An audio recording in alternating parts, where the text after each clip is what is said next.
All right, Kevin, so we're in the greenside bunker here. You said you struggled around the greens. Sometimes you're in the rough near the fringe, sometimes you hit bunkers, right? Yeah, exactly. So, okay.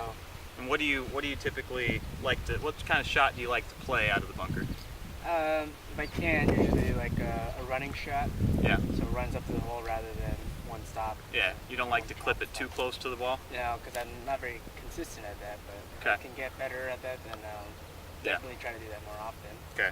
So depending on what club choice you have, how you want to play the shot, we're going to set up differently, correct? Yeah. So if you want to, hit behind the ball, run it out, you're probably going to choose not a lob wedge, maybe a sand wedge, right? Yeah, a little less. And lob. you'll slap way behind the ball and just let the sand do its thing, right? Mm-hmm. Exactly. So, okay. So why don't you hit one for me? Just to this pin out here. Show me what you're working with.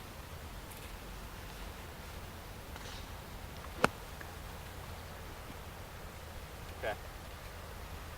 Not bad. Not too bad, no. So what you said your miss would be what? A little heavy into the face here, or a combination of heavy and thin? Heavy and thin. So sometimes I'll hit it way over the green if I'm trying to hit the high shot. Yeah. More than anything. Okay. So there's a couple things we can do here. You always want to be aggressive, right? Yeah. So the main thing here is point of entry in the bunker, right? Okay. You know, as a more solid player, we don't hit the golf ball at all. We hit the sand, which makes the golf ball, Yeah. So we want a couple inches behind the ball here, just so it pop out and run a little bit. So there's a couple things we can do in order to not dig in or skip over and blade the ball. A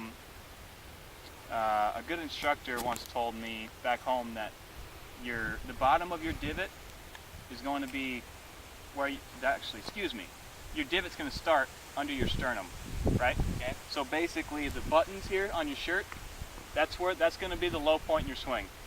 So right here, you can kind of see face on, started underneath my button.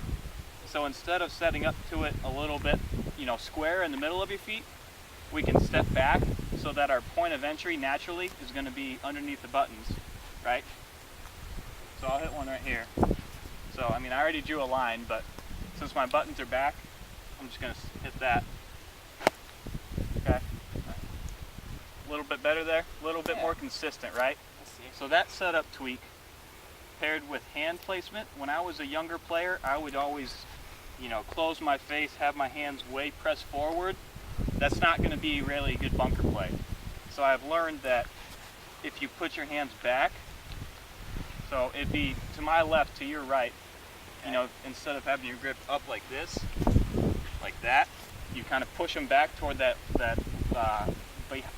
trail hip. Mm-hmm. That should help you pop the ball out and get it rolling a little bit, okay? So let's try the sternum for now. Take your normal swing, just step back a little bit, yep. Came out a little bit better. Yeah, okay. Rolls out. Rolls out to about 5 feet, right? Can't ask much more.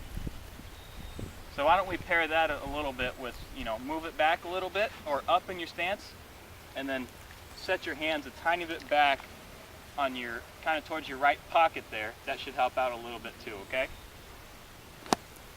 Oh yeah. That's about 3 feet, right? Yeah. So those two little things in the bunkers can really help you out, all right? Okay. I think that's looking good there. That was a good advice there.